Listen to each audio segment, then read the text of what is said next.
A Preciosidade da Alma, por Thomas Watson. Pois que aproveita o homem ganhar o mundo inteiro e perder a sua alma? Ou o que dará o homem em troca da sua alma? Mateus capítulo 16, versículo 26. Todo homem carrega consigo um tesouro, uma alma divina. E para que essa joia não seja subestimada, nosso Salvador aqui estabelece um preço para ela. Ele coloca a alma em equilíbrio com o mundo inteiro e, sendo colocada na balança, a alma pesa mais. Que proveita ao homem ganhar o mundo inteiro e perder a sua alma? O mundo é um tecido imponente, enriquecido com beleza e excelência. É como uma peça meticulosa de tapeçaria, posta com várias cores. É um espelho brilhante, no qual muito da sabedoria e majestade de Deus é resplandecente. Mas por mais glorioso que este mundo seja, cada homem carrega consigo um mundo mais glorioso, uma alma preciosa. Levaria o mundo à falência se desse metade do preço de uma alma. Destruiria o mundo para comprá-la e destruiria aquele que a vendesse.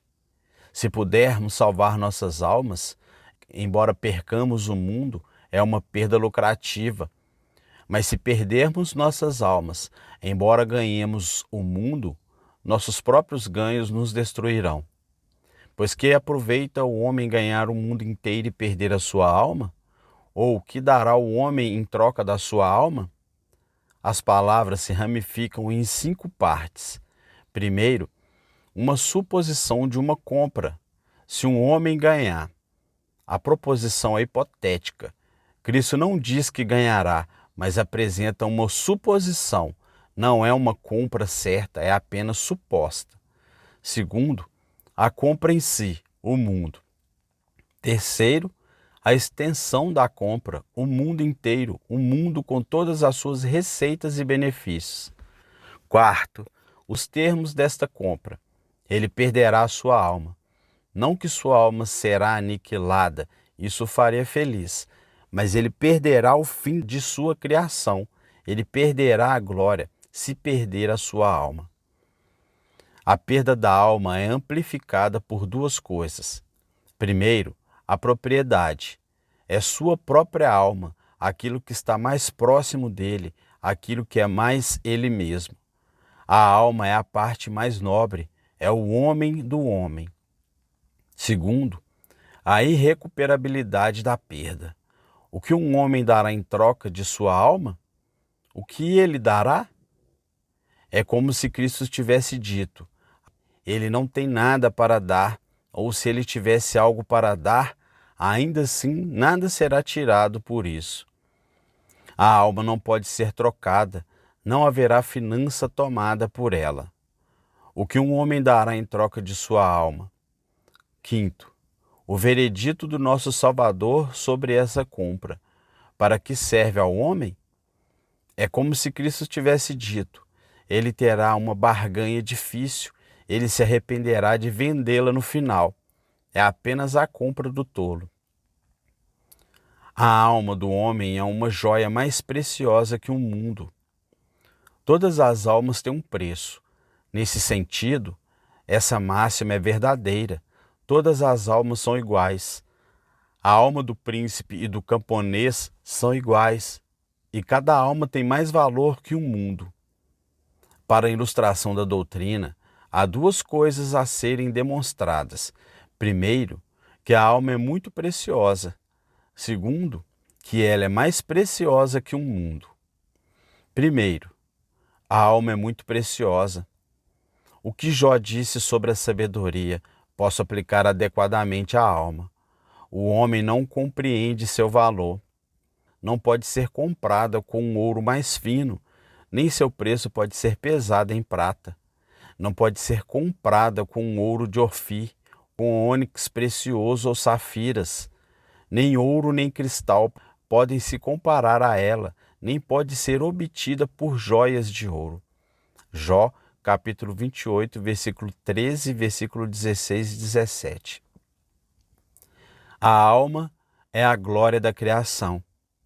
A alma é um raio de Deus, é uma centelha de brilho celestial, como demassem a chama. Há na alma uma ideia e semelhança de Deus, uma analogia de similitude de Deus. Se Davi admirava tanto a textura rara e a obra de seu corpo, Salmos capítulo 139, versículo 14 e 15. Eu sou assombrosamente e maravilhosamente feito. Se o gabinete é tão curiosamente trabalhado, o que é a joia? Quão rica e gloriosamente a alma é bordada, é divinamente incrustada e esmaltada. O corpo é apenas a bainha. Daniel capítulo 7, versículo 15. Eu estava aflito no meio do meu corpo. Na versão caldeia é no meio da minha bainha. O corpo mais bonito é apenas como uma bainha de veludo. A alma é a lâmina de metal admirável. A alma é um diamante brilhante engastado em um anel de barro. A alma é um vaso de honra. O próprio Deus é servido neste vaso. A alma é o pássaro do paraíso que voa alto. Pode ser comparada às asas dos querubins. Tem uma rapidez alada para voar para o céu. A alma é capaz de comunhão com Deus e anjos. A alma é a casa de Deus que ele fez para habitar. Hebreus capítulo 3, versículo 6. O entendimento, a vontade e as afeições são os 3 andares desta casa. Que pena que este belo edifício seja alugado e o diabo se torne um inquilino nele. A preciosidade da alma é vista em seu valor intrínseco e em seu valor estimativo. A alma tem um valor intrínseco, que aparece em sua espiritualidade e sua imortalidade. A alma é uma substância espiritual, é um ditado entre os antigos. Nossas almas são temperadas na mesma argamassa que os espíritos celestiais. A alma é espiritual de 3 maneiras, em sua essência, seu objeto e sua operação. A alma é espiritual em sua essência. Deus a soprou, Gênesis capítulo 2, versículo 7. É uma centelha acesa pelo sopro de Deus. A alma pode ser comparada aos espíritos do vinho, o corpo às escórias. Os espíritos são a parte mais pura e refinada do vinho, e assim é a alma. O corpo é a mais vulgar, a alma é a parte mais refinada e sublimada do homem. Não me interpretem mal quando digo que a alma é espiritual e que é o raio de Deus. Não quero dizer que seja da mesma substância que ele, como Servetus, Ociander e outros sustentaram, pois quando se diz que Deus soprou no homem o sopro da vida, eles erroneamente pensaram que a alma, sendo infundida, transmitiu ao homem o espírito e a substância de Deus. Opinião essa absurda e pecaminosa. Pois se a alma devesse ser parte da essência divina, então se seguiria que a essência de Deus deveria estar sujeita não apenas à mudança e à paixão, mas, o que é pior, ao pecado, o que seria blasfêmia afirmar. Então, quando dizemos que a alma é espiritual, queremos dizer que Deus a investiu com muitos dons nobres. Ele a fez um espelho de beleza e imprimiu sobre ela uma excelência insuperável. O sol brilhando sobre o cristal transmite sua beleza, não seu ser. A alma é espiritual em seu objeto. Ela contempla Deus e o céu. Deus é o orbe e o centro onde a alma se fixa. A alma se move para Deus quanto ao seu descanso. Salmo capítulo 116, versículo 7. Volta ao teu descanso, ó minha alma. Ela é a arca para a qual esta pomba voa. Nada além de Deus pode preencher uma alma nascida do céu. Se a terra fosse transformada em um globo de ouro, ela não poderia preencher o coração. Ela ainda gritaria, dê. A alma, sendo espiritual, somente Deus pode ser o objeto adequado dela. A alma é espiritual em sua operação. Como é imaterial, não depende do corpo em seu funcionamento. Os sentidos de ver, ouvir e o resto desses órgãos do corpo cessam e morrem com o corpo porque são partes do corpo e têm sua dependência dele. Mas a alma tem uma natureza distinta do corpo. Ela se move e opera por si mesma, embora o corpo esteja morto, e não tem dependência ou coexistência com o corpo. Tales Melícios, um antigo filósofo, chamou a alma de automóvel. Ela tem um princípio intrínseco de vida e movimento, embora seja separada do corpo. Assim você viu a espiritualidade da alma. A preciosidade da alma também aparece em sua imortalidade. Há alguns que dizem que a alma é mortal. De fato, seria bom para aqueles que não vivem como homens, se pudesse morrer como animais. Mas, como alguém bem observa, é impossível que qualquer coisa de natureza espiritual e não composta esteja sujeita à morte e à corrupção. As almas dos crentes estão em Cristo após a morte. Filipenses capítulo 1, versículo 23. O Ecolampadias disse ao seu amigo, que veio visitá-lo em seu leito de morte: boas novas, em breve estarei com Cristo, meu Senhor, e a alma devota estará para sempre com o Senhor. 1 Tessalonicenses capítulo 4, versículo 17. Os pagãos tinham alguns vislumbres da imortalidade da alma. Cícero disse que o cisne era dedicado a Apolo porque ela cantava docemente antes de sua morte. Por qual emblema eles insinuavam a alegria dos homens virtuosos antes de sua morte, como supondo as delícias elíseas que eles sempre deveriam desfrutar após esta vida. E lemos que era um costume entre os romanos, quando seus grandes homens morriam, fazer uma águia voar alto no ar, significando assim que a alma era imortal e não morria como o corpo morre. A imortalidade da alma pode ser provada por este argumento. Aquilo que não é capaz de ser morto, não é capaz de morrer. A alma não é capaz de ser morta. Nosso Salvador Cristo provou a proposição menor, que ela não é capaz de ser morta. Lucas capítulo 12, versículo 4.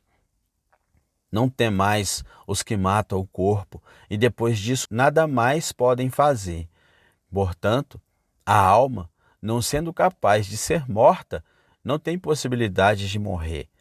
A essência da alma é espiritual. Ela tem um começo, mas não tem um fim. Ela é eterna.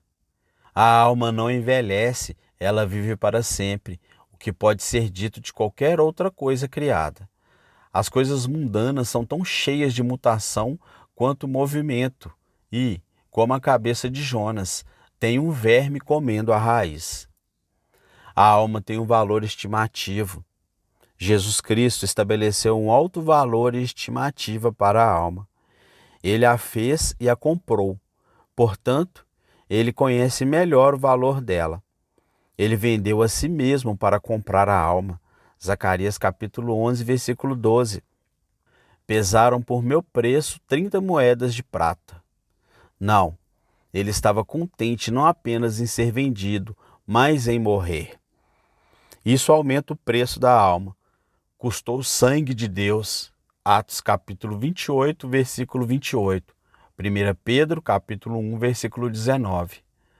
Vocês não foram resgatados com coisas corruptíveis, como prata e ouro, mas com o precioso sangue de Cristo. Cristo deve morrer para que a alma possa viver. O herdeiro do céu foi penhorado pela alma do homem. O que Cristo poderia dar mais do que ele mesmo? O que em si mesmo era mais caro do que seu sangue?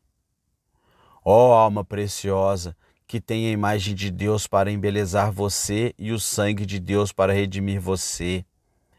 Cristo era o sacerdote, sua natureza divina o altar, e seu sangue o sacrifício que ele ofereceu como expiação por nossas almas.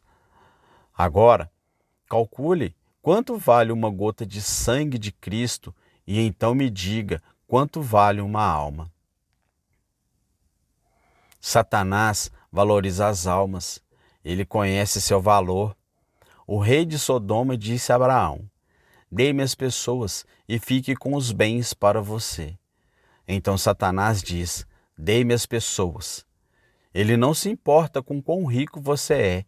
Ele não se esforça para tirar suas propriedades, mas suas almas. Dê-me as pessoas, ele diz.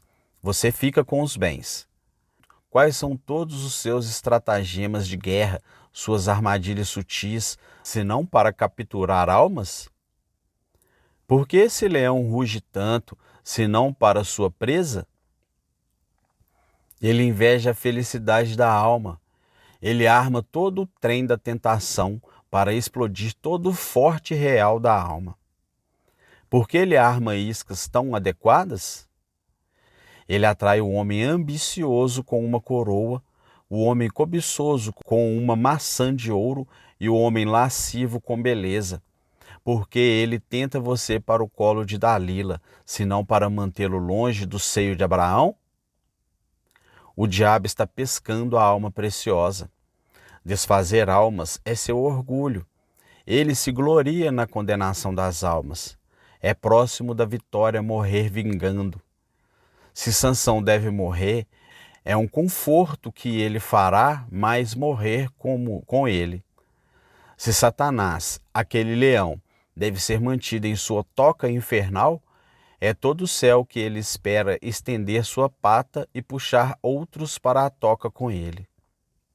Segundo, tendo mostrado a você a preciosidade da alma, a próxima coisa a ser demonstrada é que a alma é mais preciosa do que um mundo.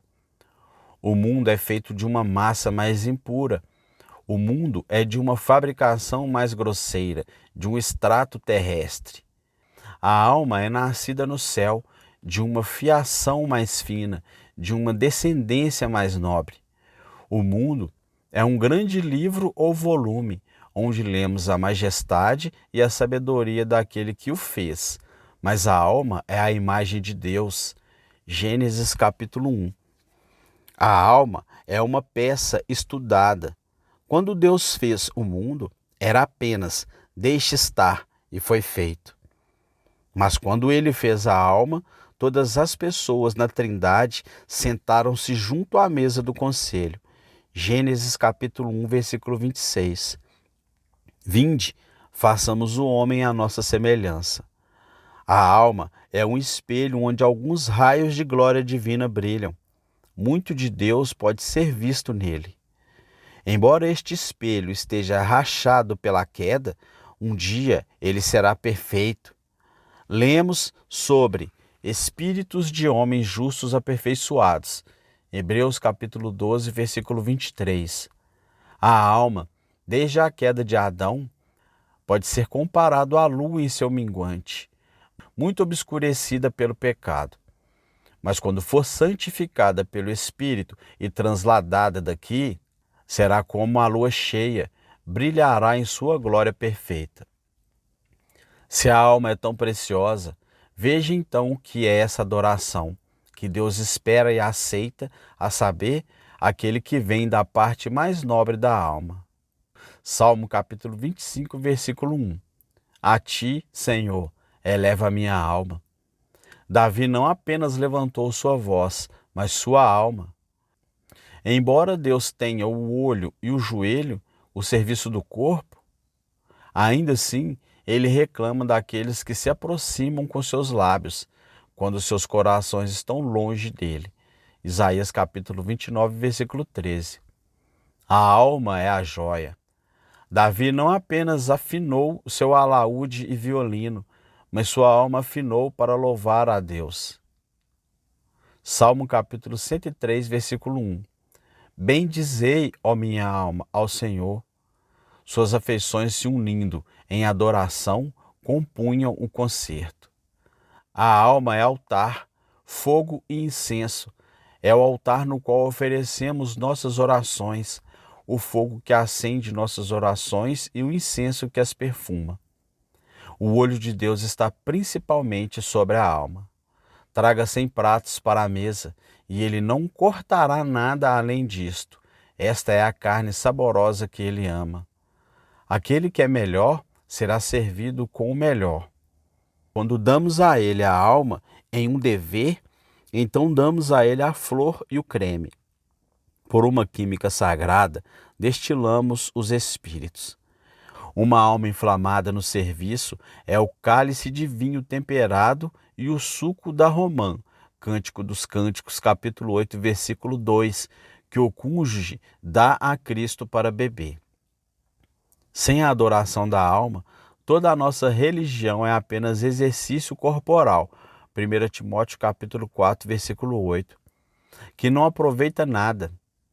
Sem a alma, damos a Deus apenas uma carcaça. O que são todos os jejuns, penitências e peregrinações dos papistas, se não ir para o inferno com mais pompa e estado? O que são as orações do formalista, que até esfriam entre seus lábios, senão uma devoção morta? Não é sacrifício, mas sacrilégio. Ele rouba de Deus aquilo a que ele tem direito, sua alma. Se a alma é tão preciosa, então de que conta preciosa devem ser as ordenanças e os ministros? As ordenanças são a escada de ouro pela qual a alma sobe ao céu. Elas são condutos da água da vida. Oh, quão preciosas elas devem ser para nós! Aqueles que são contra as ordenanças são contra serem salvos. E quão preciosa deve ser a conta dos ministros, cujo próprio trabalho é salvar almas. Seus pés devem ser considerados belos, seus labores devem ser preciosos. Eles trabalham com Deus e trabalham por suas almas. Todo o seu suor, suas lágrimas e suas orações são por vocês. Eles cortejam por suas almas e muitas vezes passam suas vidas no terno. A liberdade deles deve ser preciosa. Se de fato você vir algum deles que seja dessa função santa e honrosa, seja ocioso ou voraz, se eles não dividirem a palavra corretamente e viverem retamente, censure-os e não os poupe. Deus me livre de abrir minha boca para tal. Na lei, os lábios do leproso deveriam ser cobertos. Aquele ministro que é por ofício um anjo, mas por sua vida um leproso, deveria ter seus lábios cobertos. Ele merece ser silenciado. Um bom pregador, mas um fígado ruim, é como um médico que tem a peste. Embora os conselhos e prescrições que ele dá possam ser bons, ainda assim sua peste infecta o paciente. Assim, embora os ministros possam ter boas palavras e dar boas prescrições no púlpito, ainda assim a peste de suas vidas profanas infecta seu povo. Se você encontrar o Hofni e Finéias entre os filhos de Levi, cuja vida profana faz com que a oferta de Deus seja abominada, você poupará a Deus um trabalho ao expulsá-los. Mas certifique-se de distinguir entre o precioso e o vil. Enquanto você deixa sair o sangue ruim, tenha cuidado em preservar o sangue do coração. Enquanto você purga os maus humores, não destrua os espíritos. Enquanto você está tirando os rapés, não eclipse as luzes do santuário de Deus. É um trabalho adequado para um Juliano suprimir o ministério ortodoxo e abrir o templo do ídolo. Os romanos saquearam a cidade de Corinto e arrasaram até o chão por alguma incivilidade oferecida ao seu embaixador. Deus vingará as afrontas oferecidas aos seus ministros. Salmo capítulo 105, versículo 15. Oh, preste atenção nisso. Se as almas são de tão infinito valor, quão preciosas devem ser suas liberdades, cujo próprio desígnio e negociação é salvar almas. 1 Timóteo, capítulo 4, versículo 16, Judas 23. Aplicativo. Exortação. Se a alma é tão preciosa, tomem cuidado para não abusar de suas almas. Sócrates exortou os jovens a olharem seus rostos em um espelho e, se vissem que eram belos, não deveriam fazer nada indigno de sua beleza. Cristãos, Deus deu a vocês almas que brilham com a beleza divina. Ó, não façam nada indigno dessas almas, não abusem delas.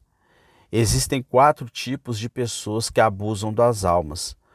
Primeiro, eles abusam de suas almas, que degradam suas almas. Essas pessoas colocam o mundo acima de suas almas, que suspiram pelo pó da terra. Amós capítulo 2, versículo 27.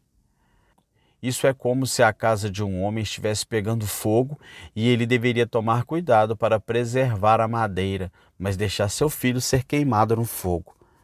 Essas pessoas fazem de suas almas servas de seus corpos. O corpo é apenas a parte bruta, a alma é a parte angelical. A alma é a rainha regente, que é adornada com as joias do conhecimento e balança o cetro da liberdade. Oh, que pena é que essa excelente alma seja transformada em vassala e seja posta para moer no moinho, quando o corpo, nesse meio tempo, senta-se em uma cadeira de estado. Salomão reclama de um mal sobre o sol em Eclesiastes, capítulo 10, versículo 7. Eu vi servos montados em cavalos e príncipes andando como servos sobre a terra. Não é um mal sob o sol ver o corpo cavalgando em pompa e triunfo, e a alma do homem, aquela coisa real e nascida no céu, como o escravo andando a pé? Segundo, abusam de suas almas aqueles que as vendem. O cobiçoso vende sua alma por dinheiro. Dize-se do advogado: ele tem uma língua que será vendida por uma taxa. Então o homem cobiçoso tem uma alma que é vendida por dinheiro. Acã vendeu sua alma por uma cunha de ouro. Judas vendeu sua alma por prata, e barato nisso. Por 30 moedas de prata ele vendeu Cristo, que valia mais que o céu, e sua própria alma, que valia mais que um mundo. Quantos condenaram suas almas por dinheiro? 1 Timóteo, capítulo 6, versículo 9 e 10. Se você misturar essas coisas terrenas com suas almas e deixá-las muito perto de você, elas irão, com o tempo, consumir e desfazer suas almas. A pessoa ambiciosa vende sua alma por honra. Alexandre VI vendeu sua alma ao diabo por um papado. O que é essa honra, senão uma tocha acesa pelo sopro das pessoas e com o menor sopro de censura apagado? Quantas almas foram lançadas ao inferno com o vento do aplauso popular? A pessoa voluptuosa vende sua alma por prazer. Heliogábulo se afogou em água doce. Assim, muitos afogam suas almas nas águas doces e perfumadas do prazer. Platão chama o prazer de a isca que captura as almas. O prazer é um cabresto de seda, um demônio bajulador. Ele mata ao abraçar. Terceiro, abusam de suas almas aqueles que envenenam suas almas. O erro é um doce veneno. Inácio o chama de invenção do diabo. Um homem pode condenar sua alma tanto pelo erro quanto pelo vício, e pode ir para o inferno por uma opinião bêbada quanto por uma vida bêbada. Quarto, eles abusam de suas almas que mataram de fome suas almas. Estes são os que dizem que estão acima das ordenanças, mas certamente não estaremos acima das ordenanças até que estejamos acima do pecado. O apóstolo disse que no sacramento abençoado devemos lembrar da morte do Senhor até que ele venha. 1 Coríntios capítulo 11, versículo 26. Isto é, até que Cristo venha para o julgamento. Como então alguém pode omitir os sacramentos sem um desprezo e afronta oferecidos ao próprio Cristo? Se Paulo e os apóstolos, aqueles gigantes na graça, precisavam da ceia do Senhor para confirmá-los e nutri-los, muito mais precisamos de tais ordenanças sagradas que têm apenas uma fé infantil. Mas Satanás gosta desses dias de jejum. Ele quer que os homens jejuem das ordenanças. Se o corpo for mantido longe da comida, ele não pode viver muito. Se a alma é algo tão precioso, Tomem cuidado para não perderem suas almas. Que perda ela é, aparecerá nessas duas coisas. Perda ela é, aparecerá nessas duas coisas. A alma é como um navio carregado de joias. O espírito é um vendaval para soprar. Se apenas soltássemos a âncora do pecado, poderíamos chegar ao porto da felicidade. Segundo, é uma perda tola, porque perdemos a alma por coisas sem valor. As coisas mundanas são infinitamente abaixo da alma. Elas são nulidades. Provérbios capítulo 23, versículo 5. Lance apenas um olhar para as riquezas e elas se foram, pois certamente criarão asas e voarão para o céu como uma águia. O mundo é apenas uma feitiçaria. Essas coisas brilham em nossos olhos, mas na morte diremos que colocamos nossos olhos naquilo que não é. Agora, perder a alma por coisas tão pobres e desconsideradas é uma coisa tola. É como se alguém jogasse um diamante em uma pereira e ele perde seu diamante. Terceiro, é uma perda tola para um homem perder a sua alma, porque ele mesmo tem uma mão nisso. Não é tolice dar a si mesmo um veneno? Um pecador tem suas mãos saturadas no sangue de sua própria alma. Sua destruição é de si mesmo. Oséias capítulo 13, versículo 9. Eles armam ciladas para o seu próprio sangue. Provérbios capítulo 1, versículo 18. O pecador tolo alimenta aquelas concupiscências que matam sua alma. A árvore gera o verme e o verme come a árvore. Não seria tolice para uma guarnição se abrir para o inimigo que a sitia? O pecador se abre para aquelas concupiscências que guerreiam contra sua alma. 1 Pedro capítulo 2, versículo 11. E esta é uma perda tola. Segundo, é uma perda irreparável perder a alma. Outras perdas podem ser compensadas novamente. Se um homem perde sua saúde, ele pode recuperá-la novamente. Se ele perde sua propriedade, ele pode recuperá-la novamente. Mas se ele perde sua alma, essa perda nunca pode ser compensada novamente. Há mais salvadores para morrer pela alma? Como Noemi disse às suas filhas, há ainda mais filhos no meu ventre? Rute capítulo 1, versículo 11. Deus tem mais filhos? Ou ele enviará seu filho mais ao mundo? Não. A próxima vinda de Cristo não é para salvá-lo, mas para julgá-lo. Cristão, lembre-se de que você tem apenas uma alma, e se ela se foi, tudo se foi. Deus, disse Crisóstomo, te deu 2 olhos. Se você perder um, você tem outro. Mas se você tem apenas uma alma, e se ela perecer, você está completamente arruinado. O comerciante que se aventura em um navio, se esse navio for perdido, ele está completamente falido. Terceiro, a perda da alma é uma perda eterna. Uma vez que a alma é perdida, ela é perdida para sempre. O pecador e a fornalha nunca serão separados. Isaías capítulo 33, versículo 14. Assim, como o coração do pecador nunca será esvaziado do pecado, a taça de Deus nunca será esvaziada da ira.